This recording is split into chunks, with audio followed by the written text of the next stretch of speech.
पहले मैं उनके सॉल्यूशंस दे देता हूं आपको जो मैंने क्वेश्चन आपको दिए थे, है ना।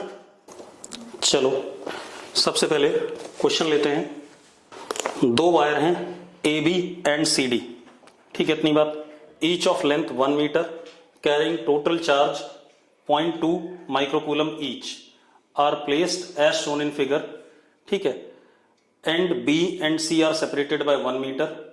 Determine the value of electric field intensity at mid point. चलो देखो एक मिनट, मेरे पास एक वायर ये है,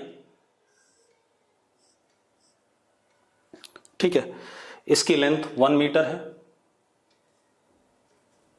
ये ए पॉइंट, ये बी पॉइंट। इसी तरीके से दूसरी वायर ये है हमारे पास,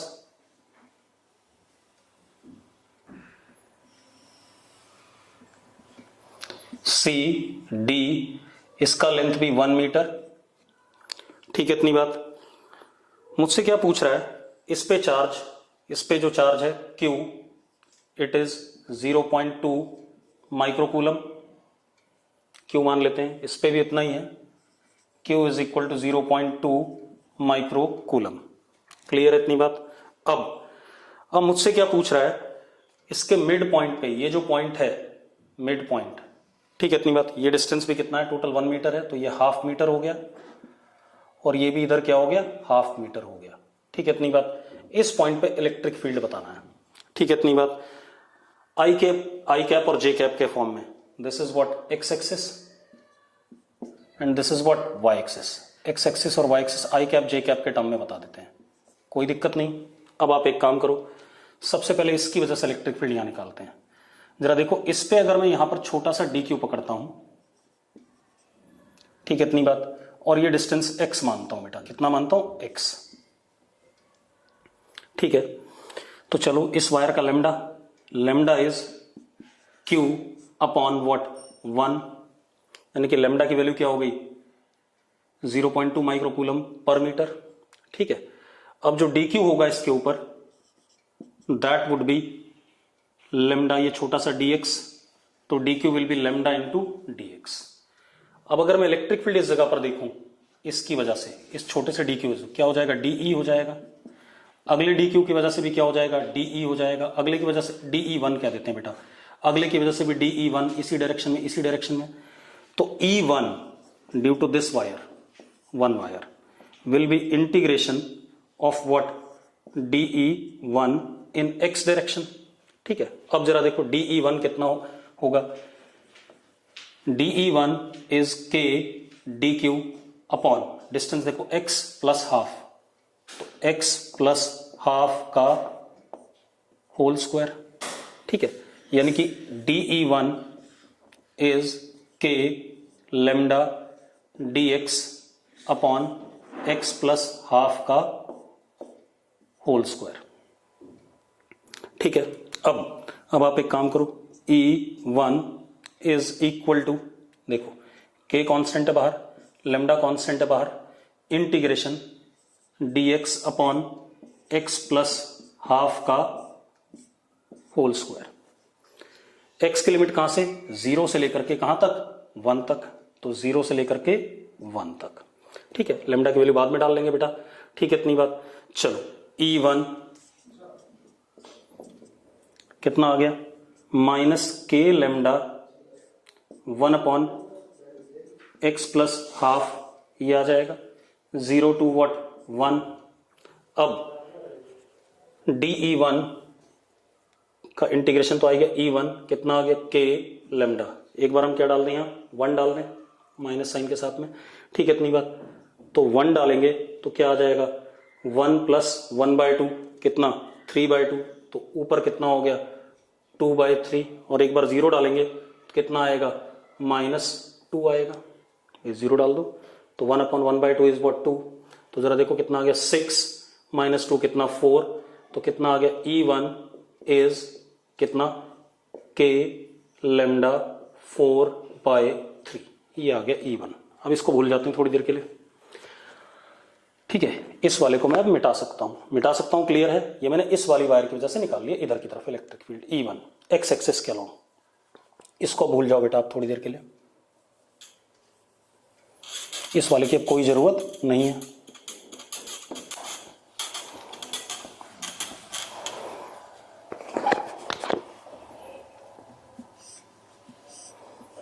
अब इसकी वजह से आ जाओ बेटा, इसका ये डिस्टेंस r कितना है, हाफ है, लेमडा इसका भी सेम है, q/1, ठीक है, इतनी बात। अब आप एक चीज देखो, अगर हम अल्फा एंगल देखें तो अल्फा इज व्हाट, 0, और ये वाला एंगल अगर हम बीटा देखें, बीटा इज व्हाट, जरा देखो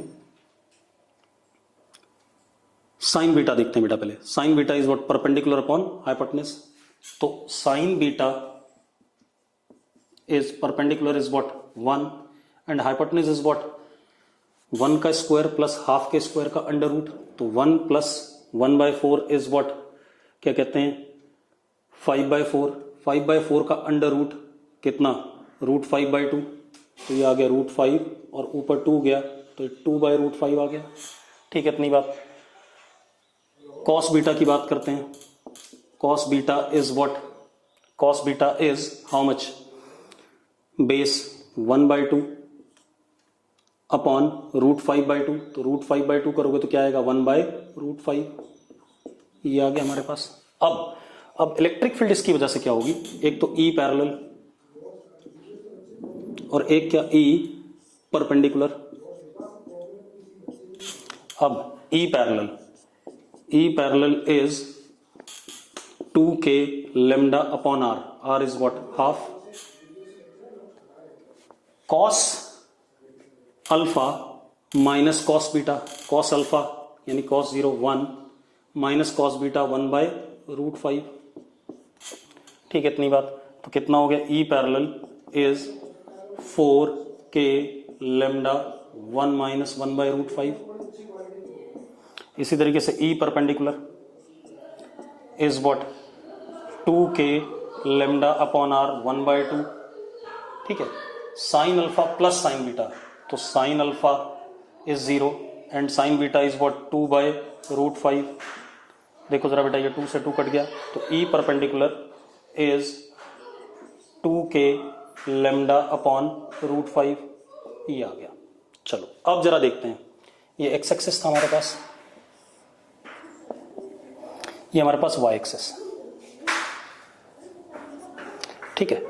तो अब जरा देखो 4/3 इज 1.33 एंड 2/√5, इन दोनों में से कोई एक बड़ा या छोटा होगा, वो आप डिसाइड कर लोगे। तो जो एक्स एक्सिस के अलॉन्ग इलेक्ट्रिक फील्ड होगा, ठीक है, इतनी बात, वो किधर की तरफ होगा, इधर की तरफ, क्योंकि E परपेंडिकुलर माइनस E1 ये आ जाएगा, और इधर की तरफ क्या आ जाएगा E पैरेलल, क्योंकि E परपेंडिकुलर बड़ा है किससे, E1 से, तो इधर की तरफ आ जाएगा। तो कर लोगे, E परपेंडिकुलर ये रहा, E1 ये रहा, आप दोनों को सब्ट्रैक्ट करके माइनस आई कैप में आ जाएगा, और E पैरेलल जो हमने निकाला हुआ है ये रहा, कितना आ जाएगा, क्या कहते हैं जे कैप के अलॉन्ग। क्लियर है, कोई दिक्कत है इसमें, कोई इशू नहीं है। अगला क्वेश्चन देख लेते हैं बेटा, मिटा दें इसे।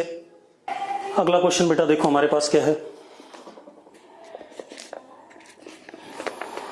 अगला क्वेश्चन क्या है हमारे पास एक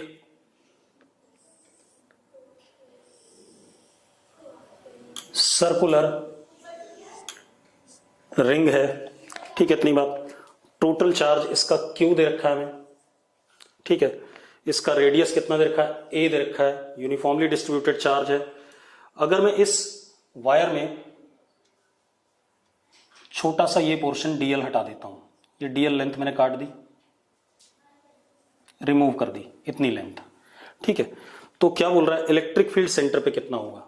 अब बेटा एक बात बताओ, सुनो एक मिनट, अगर ये लेंथ हम रखते हैं यहां पर जिंदा, तो हमें पता है सेंटर पे इलेक्ट्रिक फील्ड क्या होता, 0 होता। क्यों होता 0, पहले समझ लेते हैं। आप ऐसे देखो, ये जो DL है, इसकी वजह से अगर इस पे चार्ज प्लस DQ लिया मैंने, तो इसकी वजह से इलेक्ट्रिक फील्ड इधर हो जाता DE, और बिल्कुल इसके सामने उतना ही DQ आता, उसकी वजह से DE इधर हो जाता, दोनों एक दूसरे को क्या कर जाते, कैंसिल। सिमिलरली अगर मैं यहां पे प्लस DQ लेता हूं, तो इसकी इलेक्ट्रिक फील्ड ऐसे DE आती, यहां लेता हूं बिल्कुल तो इसकी इलेक्ट्रिक फील्ड DE ऐसे आती, यहां लेता हूं DQ तो इसकी इलेक्ट्रिक फील्ड ऐसे आती, यहां बिल्कुल आइडेंटिकली उसके अपोजिट लेता हूं तो इसकी ऐसे आती, एक दूसरे को क्या कर जाते हैं सारे कैंसिल। और सेंटर पे रिंग के, वैसे भी हमने पढ़ा यूनिफॉर्मली चार्ज रिंग के इलेक्ट्रिक फील्ड क्या होता है, जीरो होता है। तो बाय सिमेट्री सेंटर पे इलेक्ट्रिक फील्ड नेट क्या था, जीरो। मैंने पढ़ाया भी था आपको कि अगर कोई uniformly distributed system of charge है तो उसके ज्योमेट्रिकल सेंटर पे नेट इलेक्ट्रिक फील्ड क्या होता है, जीरो होता है। अब जरा देखो एक मिनट, इसको कैसे कर सकते हो अब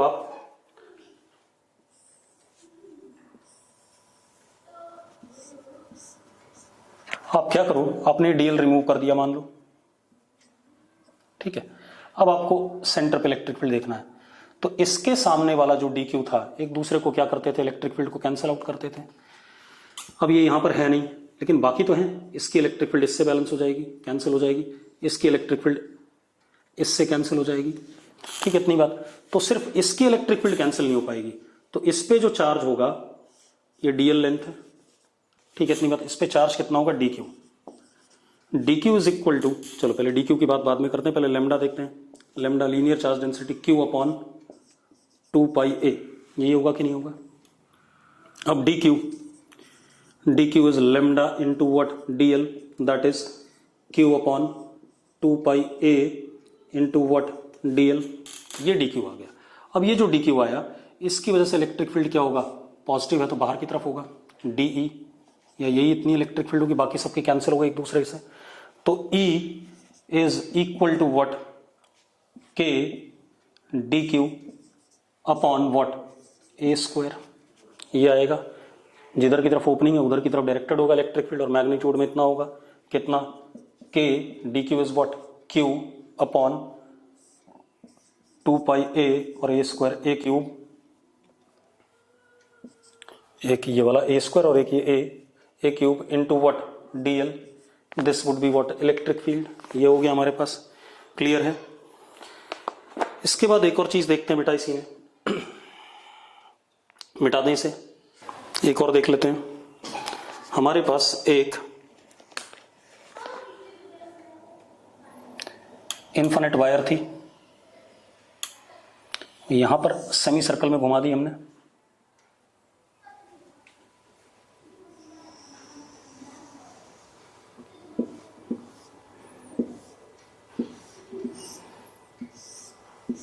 ऐसे करके स्ट्रेट इन्फिनिटी की तरफ निकल गया ऐसे।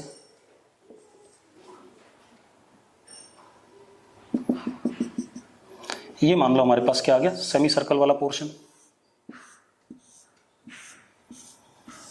और इस सेमी सर्कल का रेडियस कितना है, ए है। कितना रेडियस है बेटा, ए, ठीक है। अब जरा देखो, ये भी प्लस लेमडा, ये भी प्लस लेमडा, और ये भी कितना, प्लस लेमडा, क्लियर है। इस पॉइंट के लिए ये एक सेमी इन्फिनिट वायर हो गई। अगर सेमी इन्फिनिट वायर हो गई तो एक इलेक्ट्रिक फील्ड का कंपोनेंट ई पैरेलल और एक ई परपेंडिकुलर। सिमिलरली उधर वाली सेमी इन्फिनिट वायर को देखें तो इसकी वजह से भी एक ई परपेंडिकुलर और एक ई पैरेलल।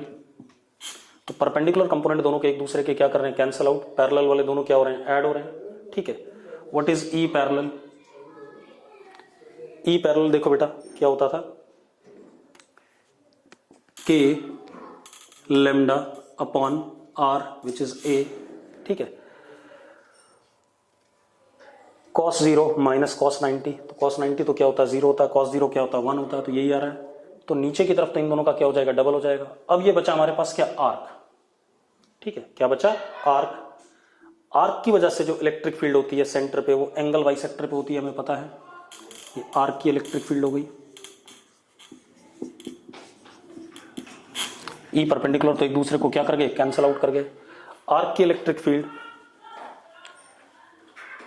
ई आर्क का फॉर्मूला भी आपको पता है, और अगर आप फॉर्मूला ना भी करें तो के total charge is what, lambda into pi A upon what, radius का square, that is A square. Formula use कर लेंगे तब ये आएगा, ठीक है। इतनी बात। तो जरा देखो ये आ गया हमारे पास, ठीक है, इतनी बात। अब ये हमारे पास इलेक्ट्रिक फील्ड, नहीं फॉर्मूला गलत हो गया मेरे ख्याल से। आर्क का फॉर्मूला किसी को याद हो, electric field due to arc, electric field due to arc दोबारा डिराइव कर लेते हैं। मान लो ये आर्क है बेटा, आपको याद होने चाहिए फॉर्मूले। चलो कोई चैट बॉक्स में electric field due to arc की वजह से सेंटर पे फॉर्मूला लिखो फटाफट, जो मैंने बताया था 2k lambda upon r sine theta by 2। बिल्कुल सही बात है। तो आर्क का फॉर्मूला क्या था? E arc is 2k lambda upon R is what? A sine pi by 2। Pi by angle कितना था? पाई था, तो पाई बाई 2 कितना आ गया? ई आर्क भी कितना आ गया आपके पास? 2k लैम्डा अपॉन ए, और दोनों ई पैरेलल जुड़ के भी क्या आएंगे? ई नेट डाउनवर्ड कितना आ गया? 2e पैरेलल कितना आ गया? 2k लैम्डा अपॉन ए। तो नेट इलेक्ट्रिक फील्ड सेंटर पे क्या आ गई? 0 आ गई। इसी तरीके से एक और एग्जांपल है, वो आप खुद करेंगे, हाँ या ना? ठीक है, अब हम आगे चलते हैं।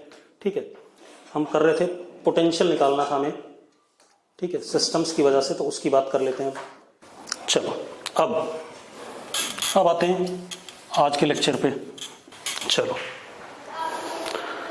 अब जरा देखो, मैंने पिछली क्लास में क्या कहा था कि मैं इनफाइनाइट सिस्टम्स ऑफ चार्जेस जो हैं उनकी वजह से इलेक्ट्रिक पोटेंशियल किसी पॉइंट पर नहीं निकाल सकता। इसलिए नहीं निकाल सकता क्योंकि उस इनफाइनाइट सिस्टम की वजह से अगर मैं कोई टेस्ट चार्ज इन्फिनिटी पे रखता हूं तो उसके ऊपर फोर्स 0 नहीं हो पाएगा। अगर फोर्स 0 नहीं हो पाएगा तो इक्विलिब्रियम में नहीं हो पाएगा। इक्विलिब्रियम में नहीं हो पाएगा तो वहां पर मैं पोटेंशियल एनर्जी को 0 अज्यूम नहीं कर पाऊंगा। ठीक है, इतनी बात। तो मैं एक बार फिर से बना देता हूं। मेरे पास अगर ये एक इनफाइनाइट प्लस सिग्मा वाली शीट है मान लो, ठीक है, इतनी बात। तो आर इन्फिनिटी पे अगर मैं यहाँ प्लस क्यू नॉट रखता हूं तो इस पे फोर्स कूलम्स का 0 नहीं है। ठीक है, इन्फिनिटी होता ही नहीं इसके लिए, इन्फिनिटी वाली बॉडी के लिए कोई दूसरा इन्फिनिटी हो ही नहीं सकता। तो ये लिखना ही गलत बात है, बकवास बात है। ठीक है, इतनी बात। एफ कूलम 0 नहीं है कहीं पर भी, एफ कूलम 0 नहीं है तो इक्विलिब्रियम वाली कोई पोजीशन नहीं है,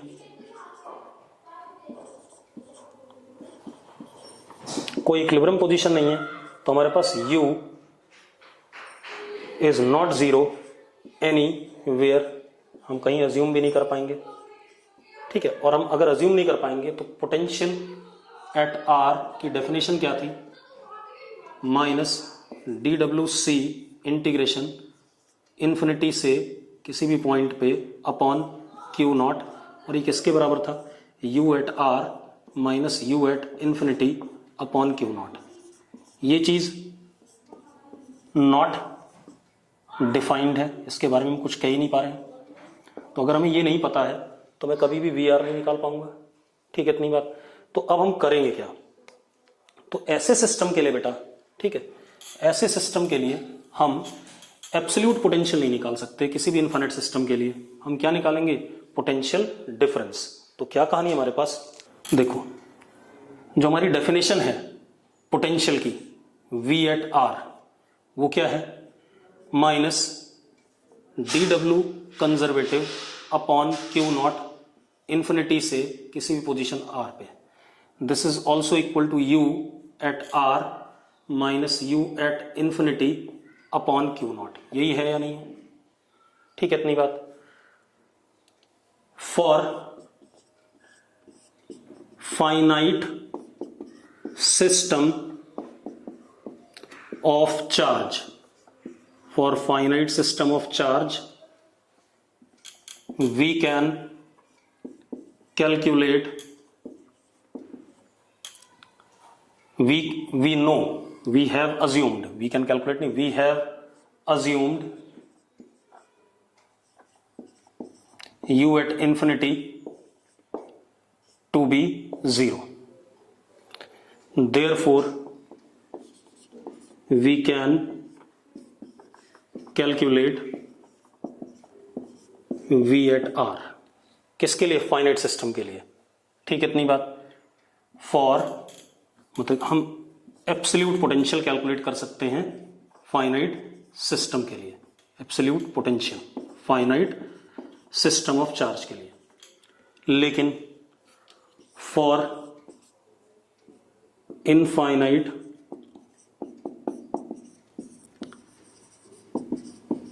सिस्टम ऑफ चार्ज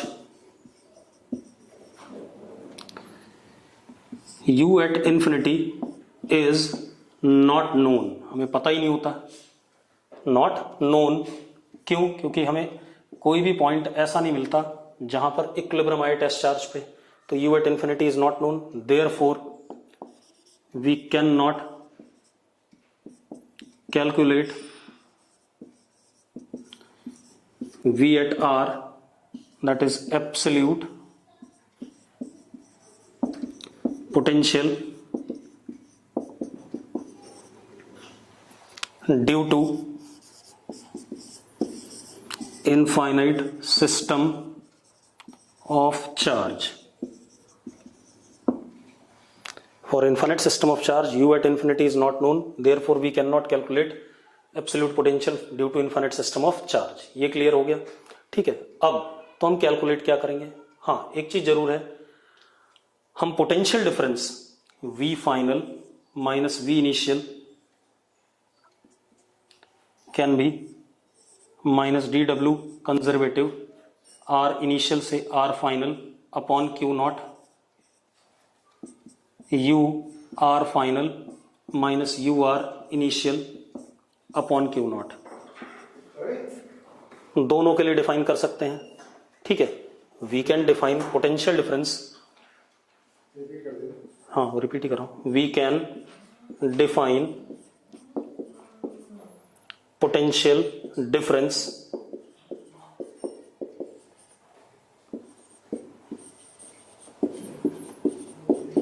बिटवीन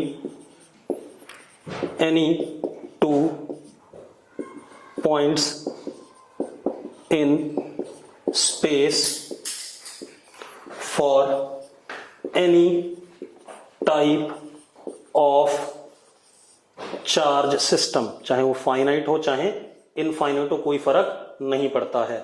ठीक है, इतनी बात। अब मैंने पिछली क्लास में आपको पोटेंशियल और इलेक्ट्रिक फील्ड में रिलेशन बताया था, उसको रिकैप कर लेते हैं। मैंने क्या बताया था कि potential difference between any two points is defined as what, minus E dot d r. बताया था कि नहीं बताया था? तो हम ये कह सकते हैं d v is equal to what, minus E dot d r. मैंने ये भी कहा था इलेक्ट्रिक फील्ड की डायरेक्शन में पोटेंशियल घटता है, ये इलेक्ट्रिक फील्ड के साथ में अक्यूट एंगल बन रहा हो तो पोटेंशियल घटता है, ऑब्ट्यूज एंगल बन रहा हो तो बढ़ता है। हाँ, 0 डिग्री एंगल हो तो मैक्सिमम रेट से घटता है, 180 डिग्री एंगल हो तो मैक्सिमम रेट से बढ़ता है। अब हम क्या करेंगे, कुछ सिस्टम ऑफ चार्जेस की, इनफिनिट सिस्टम ऑफ चार्जेस की वजह से पोटेंशियल डिफरेंस निकालेंगे, क्योंकि हम एब्सोल्यूट पोटेंशियल तो निकाल नहीं सकते, तो पोटेंशियल डिफरेंस निकाल लेते हैं। तो potential difference due to infinite thin straight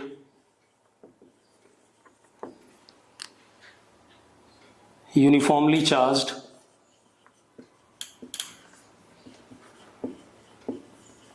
wire. ये मेरे पास एक infinite uniformly charge straight wire है, इन्फिनिटी इन्फिनिटी प्लस लेमडा। ठीक है, मुझे क्या करना है, सपोज ये हमारा आर इनिशियल है और यहां पर ये क्या है, आर फाइनल है, ये इनिशियल पॉइंट और ये फाइनल पॉइंट। मुझे क्या बताना है, v final minus v initial, ये बताना है। ठीक है, मुझे एक बात पता है, dv is equal to minus e dot d are.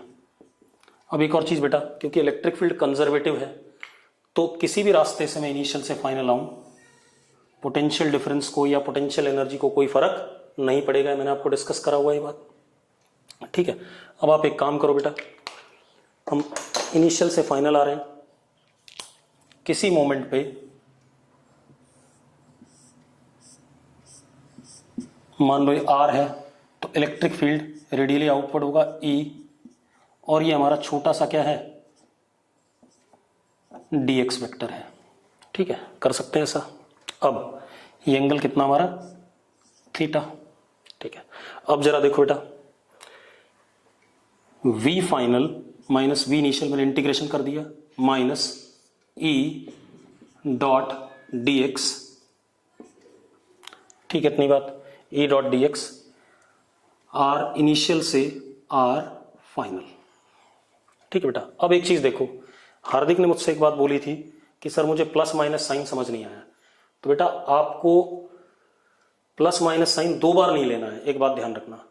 अगर आपने यहां ये ऑब्ट्यूज एंगल बन रहा है जो डायग्राम दिख रहा है, ठीक है इतनी बात, तो आप अगर ऑब्ट्यूज एंगल काउंट करोगे तो आपका एक माइनस और आएगा और माइनस माइनस क्या हो जाएगा प्लस।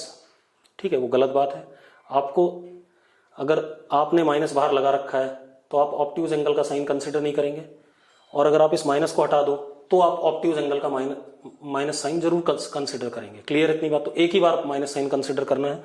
तो जरा देखो, v f minus v i is minus integration E d x cos theta, ये आएगा। अब जरा ध्यान से देखना बेटा, डी एक्स कॉस थीटा क्या हो गया, छोटा सा प्रोजेक्शन, ये आया कि नहीं आया? ये कितना है, डी आर है या नहीं है? क्या है ये, डी आर है या नहीं? यस और नो? चलो ये डी आर हो गया। तो हमारे पास क्या आ गया, v f minus v i is equal to minus, अब ई की वैल्यू बेटा, ई की वैल्यू आर दूरी पे क्या होती है, इन्फिनिट की वजह से, के लेमडा अपॉन कितना, 2k लेमडा अपॉन आर होता है, 2k lambda upon r electric field की यही वैल्यू होती है। ठीक है इतनी बात, या मैं लिख दूं सीधे सीधे, क्या होती है, lambda upon 2 pi epsilon naught r, d x cos theta मैंने क्या कहा, डी आर, आर आई से लेकर के आर फाइनल, ये आ गया। V f minus v i minus lambda upon 2 pi epsilon naught constant बाहर आ गया, डी आर अपॉन आर क्या आ गया, लॉग आर, लिमिट डाल देते हैं, log r final upon r initial, ये आ गया हमारा पोटेंशियल डिफरेंस। अब एक चीज देखो, क्योंकि हम इलेक्ट्रिक फील्ड के अपोजिट आ रहे थे तो पोटेंशियल डिफरेंस पॉजिटिव आना चाहिए, पोटेंशियल बढ़ना चाहिए, ये बड़ा होना चाहिए, इससे पॉजिटिव आना चाहिए, बिल्कुल आएगा। आर फाइनल क्या है, छोटा दिखा रखा मैंने, देखो आपको छोटा है या नहीं है। अगर आर फाइनल छोटा है आर इनिशियल से, तो ये वैल्यू क्या होगी, 1 से छोटी। लॉग ऑफ 1 से छोटा क्या आता है, नेगेटिव आता है। तो नेगेटिव और ये नेगेटिव क्या हो गया, पॉजिटिव। तो अपने आप क्लियर हो रहा है कि v final minus v initial is what, positive. तो इसका मतलब पोटेंशियल क्या कर रहा है, अंदर की तरफ आते हुए बढ़ रहा है। हाँ, अगर r फाइनल बड़ा होता, मान लो r फाइनल यहाँ होता, r इनिशियल यहाँ होता, तो ये वैल्यू क्या आती, ये value R F upon are आई 1 से बड़ी आती। लॉग ऑफ 1 से बड़ा क्या आता है, पॉजिटिव, बाहर माइनस, तो पोटेंशियल क्या कर रहा है, घट रहा है। तो इलेक्ट्रिक फील्ड के डायरेक्शन में पोटेंशियल घट रहा है और इलेक्ट्रिक फील्ड के अपोजिट क्या कर रहा है, बढ़ रहा है। तो यहाँ पर मैंने बढ़ने वाला केस लिया क्योंकि मैं अंदर की तरफ ला रहा था। क्लियर है? चलो अब एक और देखते हैं भाई, ये आ गया हमारे पास potential difference. Potential difference due to infinite non conducting uniformly charged sheet. अब देखो भाई, ये हमारे पास infinite non conducting uniformly charge sheet है, प्लस सिग्मा, मान लो हमारा आर इनिशियल पॉइंट, ये हमारा क्या, आर फाइनल। ठीक है, इतनी बात क्लियर है। अब आप एक काम करो, मान लो हम इस रास्ते आ रहे हैं, ठीक है। अब आप एक काम करो, आर दूरी पर इलेक्ट्रिक फील्ड यहां पर ई वेक्टर ऐसा होगा, ये हमारा क्या, डी एक्स वेक्टर, अगेन ये थीटा, ये आर। अब आप एक चीज देखो, फॉर्मूला तो यही है, d we is equal to minus E dot d r, यही फॉर्मूला है हमारे पास। अब आप एक चीज देखो, v f minus v i is what, minus E dot d x according to the result. Dot product में दोबारा माइनस साइन लेने की जरूरत नहीं है, तो डी एक्स कॉस थीटा लिखा हमने, आर आई से आर एफ माइनस। अब जरा देखो ई यहां पर कितना होता है, ई होता है सिग्मा अपॉन 2 अपसाइलन नॉट, और डी एक्स कॉस थीटा कितना, डी आर। तो अब जरा देखो, v f minus v i is minus sigma upon 2 epsilon naught बाहर, डी आर क्या हो जाएगा, r f minus r i, r आएगा उसका integration, upper limit minus lower limit. अब जरा देखो, अगर आर एफ आर आई से छोटा है तो ये वैल्यू क्या आएगी, नेगेटिव, और बाहर नेगेटिव क्या आ गया, पॉजिटिव, मतलब इलेक्ट्रिक फील्ड के अपोजिट आने पे पोटेंशियल क्या कर रहा है, बढ़ रहा है। और अगर आर एफ बड़ा होता तो ये आता पॉजिटिव और बाहर नेगेटिव, तो क्या आ जाता नेगेटिव। तो अगर इलेक्ट्रिक फील्ड के डायरेक्शन में हम जाते हैं तो पोटेंशियल क्या कर रहा है, घट रहा है, अपने आप रिजल्ट में आएगा वो। क्लियर है इतनी बात। तो ये हमारे पास आ गया, क्या कहते हैं, पोटेंशियल डिफरेंस इनफाइनाइट सिस्टम्स की वजह से अगर हमें निकालना पड़े तो हम कैसे निकालेंगे। क्लियर है इतनी बात। अब हम आते हैं थोड़ा सा अलग बात पे। इलेक्ट्रिक पोटेंशियल फिर से अब फाइनाइट सिस्टम्स की वजह से निकाल रहा हूं। मैंने किस किस की वजह से निकाल दिया था, पॉइंट चार्ज, आर्क और क्या कहते हैं, रिंग की वजह से। ठीक है इतनी बात। अब electric potential due to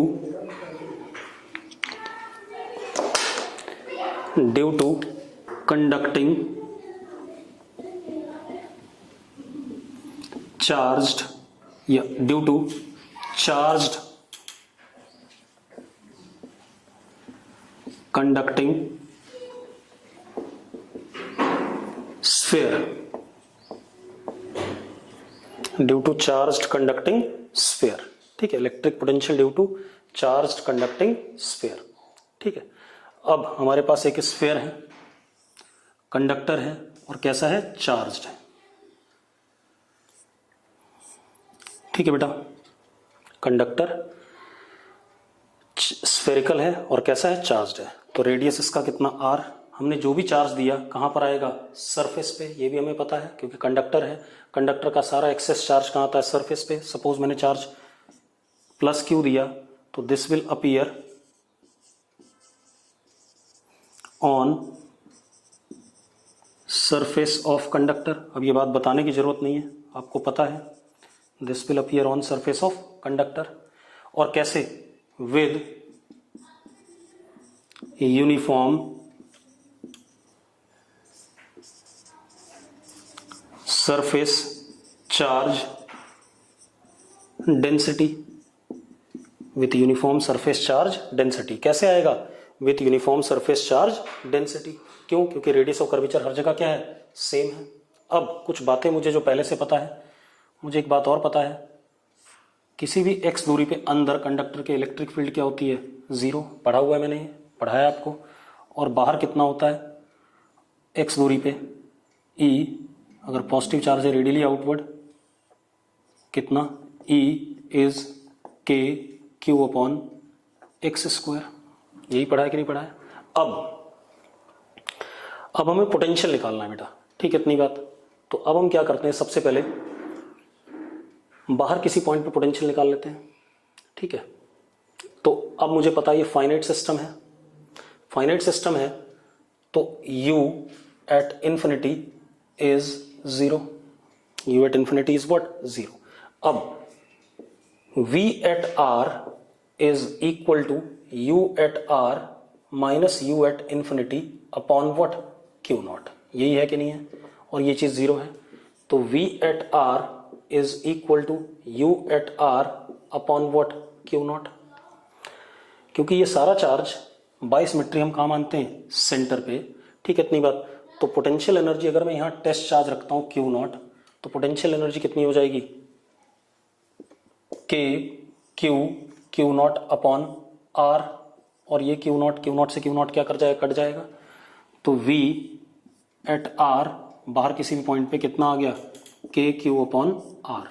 this is if r is greater than और equal to capital R। Clear इतनी बात। अब सरफेस पे कितना हो जाएगा, v on surface, small r की वैल्यू क्या हो जाएगी, कैपिटल R हो जाएगी। तो कितना हो गया, k q upon capital R। यहां तक हो गया। अब हमें अंदर बात करनी किसी पॉइंट पे।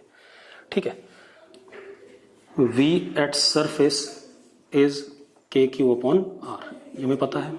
अब मुझे एक बात और पता है, dv is equal to minus e dot dr, पता है ये बात। तो v इनसाइड किसी भी पॉइंट पे minus v on surface is equal to minus e dot dr। ठीक है इतनी बात। सरफेस से लेकर के अंदर किसी भी पॉइंट पे x पे। ठीक है बेटा, अब एक मजेदार बात देखो, जब मैं सरफेस से अंदर आ रहा हूँ कैसे भी किसी भी रास्ते से, तो यहां हर पॉइंट पे E इनसाइड, ये E इनसाइड कर दें, E इनसाइड इज व्हाट 0। तो ये क्वांटिटी क्या हो गई, E इनसाइड क्या है 0। अगर डॉट प्रोडक्ट में एक वेक्टर नल वेक्टर हो तो रिजल्टेंट क्या हो जाता है, नल वेक्टर। तो ये पूरा क्वांटिटी इधर, क्योंकि ये 0 है तो क्या आ जाएगा, 0 आ जाएगा। तो V inside is minus VS is equal to क्या आ जाएगा, 0। तो V इनसाइड किसी भी पॉइंट पे कितना आ रहा है, सरफेस के पोटेंशियल के बराबर। तो V inside is equal to के क्यू अपॉन कैपिटल R। मतलब if R is less than और इक्वल टू कैपिटल R, तो हर पॉइंट पे अंदर क्या है, पोटेंशियल क्या है, सेम है। तो कंडक्टर के अंदर हर पॉइंट पे पोटेंशियल क्या होता है, सेम होता है जो सरफेस पे होता है। हाँ, बाहर पोटेंशियल जरूर घट रहा है, कैसे, 1/r के हिसाब से। अब अगर मैं ग्राफ बनाऊं इसका वेरिएशन का,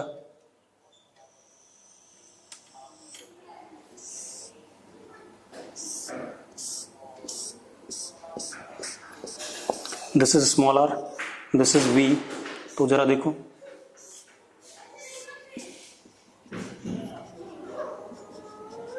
potential R equal to capital R तक क्या था, कांस्टेंट था। उसके बाद कैसे घट रहा है, 1/r के हिसाब से क्या कर रहा है, घट रहा है। ये पोटेंशियल का क्या हो गया, ग्राफ हो गया। क्लियर है। This is potential due to spherical conductor. Inside पूरा क्या रहेगा, कांस्टेंट रहेगा, कितना रहेगा, KQ/R। और बाहर 1/r के हिसाब से क्या करेगा, घटेगा। क्लियर है। ठीक है, ये हो गया potential due to any spherical conductor. यहीं पर एक काम और कर सकते हैं, potential due to uniformly charged non conducting spherical shell. अगर मेरे पास एक uniformly charged non conducting spherical shell है, ठीक है, तो अब सारा चार्ज कहाँ होगा, शेल है तो सारा चार्ज कहाँ होगा, सरफेस पे और यूनिफॉर्मली। ठीक है, इतनी बात। तो सारा चार्ज सरफेस पे है और कैसा है, ऑन सरफेस गिवन है।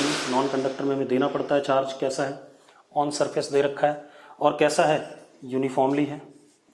तो एक बात बताओ बेटा, ये अरेंजमेंट और पिछला कंडक्टर वाला अरेंजमेंट, उनमें कोई अंतर नहीं है। अब कोई अंतर नहीं है तो पोटेंशियल में भी कोई अंतर नहीं आएगा। अगर ऐसे अरेंजमेंट के लिए अंदर इलेक्ट्रिक फील्ड क्या थी, 0, बाहर क्या थी, KQ/x²। तो मैंने क्या करा, पहले बाहर किसी पॉइंट पर पोटेंशियल निकाला, क्या आया, KQ/r। सरफेस पे ये आया। फिर अंदर के लिए इलेक्ट्रिक फील्ड हर पॉइंट पे क्या है, 0 है, तो अंदर पोटेंशियल क्या आ गया, सरफेस के ही बराबर आ गया। तो कितना आ गया, KQ/r आ गया। तो अंदर हर पॉइंट पे पोटेंशियल KQ/R, सरफेस पे भी KQ/R। उसके बाद 1/r के हिसाब से घटेगा, तो ग्राफ क्या आ जाएगा, ये आ जाएगा। क्लियर है। तो ये हमारे पास क्या आ गया, पोटेंशियल का ग्राफ आ गया for non conducting spherical shell uniformly charged. तो एक चीज बड़ी मजेदार दिखाई पड़ी कि कंडक्टर के अंदर हर पॉइंट पे पोटेंशियल क्या है, सेम है, और जो कंडक्टर के सरफेस पे पोटेंशियल उतना ही है।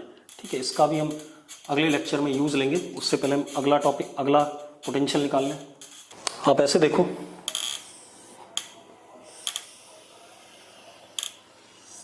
मैं एक चीज बता दूं आपको, इफ दिस इज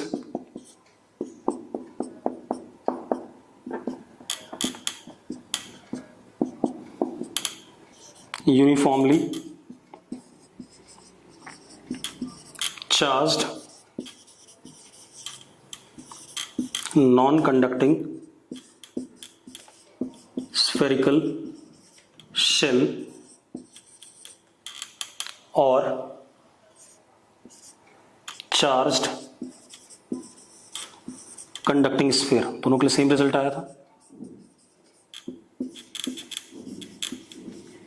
तो एक मजेदार बात देखो, अंदर किसी भी पॉइंट पे पोटेंशियल क्या है, कांस्टेंट है। कितना है, KQ/R, और उतना ही कहाँ है, सरफेस पे है, KQ/R। और बाहर किसी भी x दूरी पे कितना है,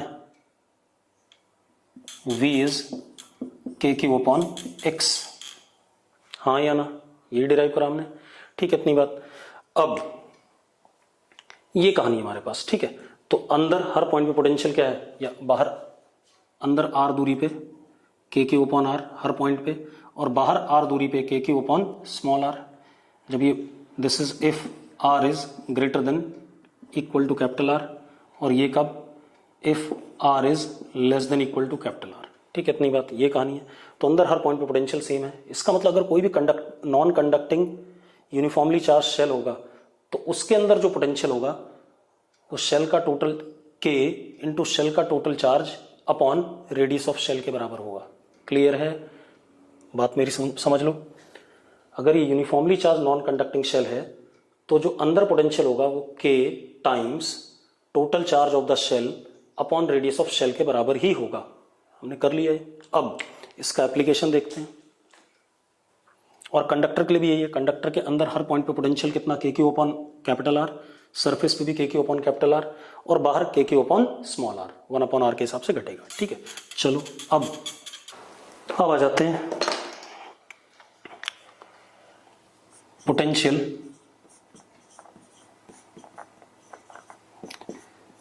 due to uniformly charged non conducting solid sphere, due to non conducting uniformly charge solid sphere. Clear है। अब इसको देखते हैं बेटा, ठीक है, इसको देख लेते हैं। टोटल चार्ज मान लो स्फीयर के अंदर क्यू है, यूनिफॉर्मली चार्ज है, रेडियस इसका आर है, ठीक है। तो वॉल्यूम चार्ज डेंसिटी क्या हो जाएगी, q upon 4/3 pi r cube, क्योंकि नॉन कंडक्टिंग है तो अंदर चार्ज होगा, सॉलिड स्फीयर है, और ये कैसा है, यूनिफॉर्म है। अब इसको करते हैं बेटा।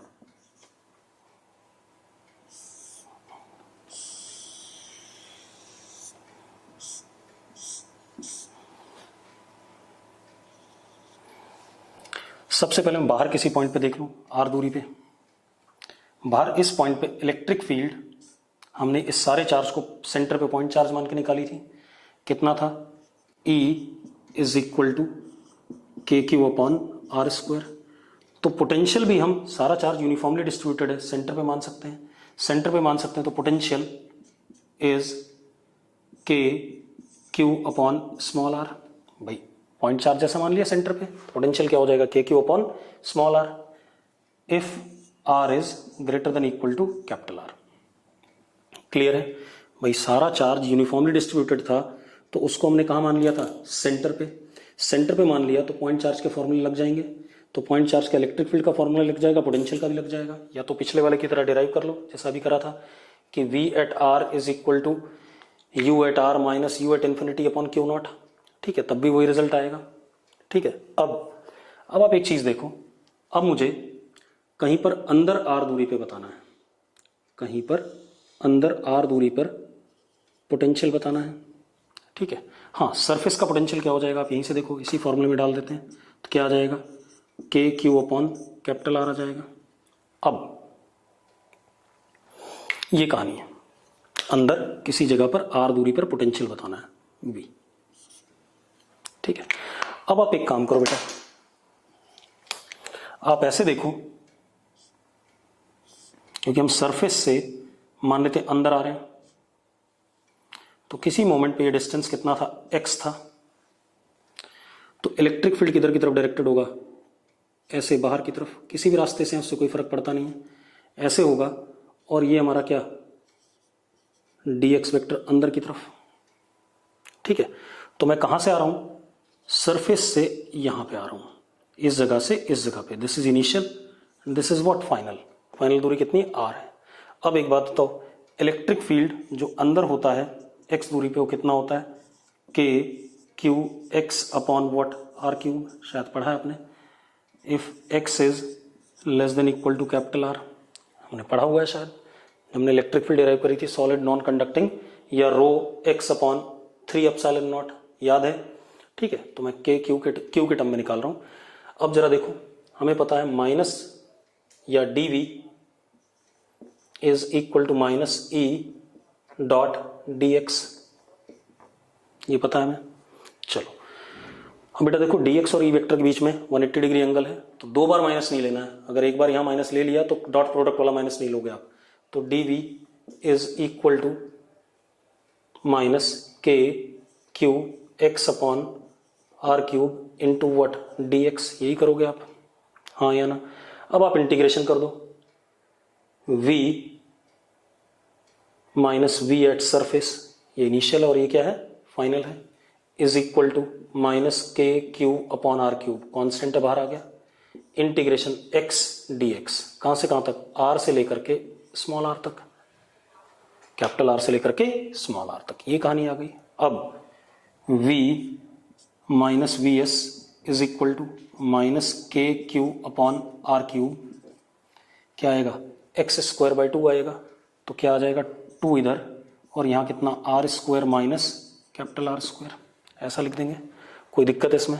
अब मैं v एट सरफेस की वैल्यू डाल देता हूं, तो v माइनस के Q upon R is equal to minus के Q R square upon 2 are cube plus K Q upon 2 R, ऐसा लिख सकता हूं कि नहीं लिख सकता हूं, लिख सकता हूं। तो v किसके बराबर आ गया बेटा, v आ गया, मैंने इसको इधर भेज दिया, ये आ गया k q upon 2 are cube 3 are square minus small are square, ये आ गया। This is potential if are is less than equal to capital r. अगर आप आर की वैल्यू कैपिटल आर डालते हो तो रिजल्ट ये वाला यहां से और वहां से दोनों जगह सेम आ रहा है, इसी वजह से मैंने इक्वलिटी दोनों में रखी हुई है। देखो जरा, अगर आर को कैपिटल आर डालें तो के क्यू अपॉन कैपिटल आर आ रहा है, यहां भी डालें तो जरा देखो कितना आएगा, 2 आर स्क्वायर, तो 2 से 2 कट जाएगा और के क्यू अपॉन कैपिटल आर आ जाएगा, ये आ गया, ये हमारा पोटेंशियल आ गया। तो हमारे पास रिजल्ट क्या आया, v इज इक्वल टू के Q upon 2 are cube 3 are square minus small are square if are is less than equal to capital R, V S is equal to के Q upon R if are is equal to R, and v is equal to के Q upon small are if are is greater than equal to capital R, ये आ गया, मैं derive कर लिया। अब हम ग्राफ बनाना चाहेंगे बेटा पोटेंशियल का, बना देते हैं। अब आप देखो, अगर मैं ग्राफ बनाता हूं बेटा, ध्यान से देखना, this is r and this is what, v। अगर मैं अंदर देखूं आर कैपिटल आर से छोटे के लिए, तो वेरिएशन आर स्क्वायर के साथ है, मतलब पैराबोलिक कर्व होगा, लेकिन माइनस साइन है, तो कैसा, डाउनवर्ड पैराबोला। ठीक है, आप खुद देख लो सेंटर पे पोटेंशियल कितना होगा, v at centre is 3 k Q upon 2 r if are is equal to 0। सबसे बड़ा पोटेंशियल यही है, क्योंकि जैसे जैसे आप आगे बढ़ोगे आर की वैल्यू बढ़ेगी, पोटेंशियल घटेगा, और सही बात है, घटना भी चाहिए, क्योंकि जैसे जैसे आप सेंटर से आगे बढ़ोगे तो आप इलेक्ट्रिक फील्ड की डायरेक्शन में जा रहे हो, इलेक्ट्रिक फील्ड की डायरेक्शन में पोटेंशियल क्या करता है, घटता है। तो अब तो मैक्सिमम कहाँ है, सेंटर पे, वहां से लेके आर तक क्या आएगा, डाउनवर्ड कनकेव पैराबोला आएगा।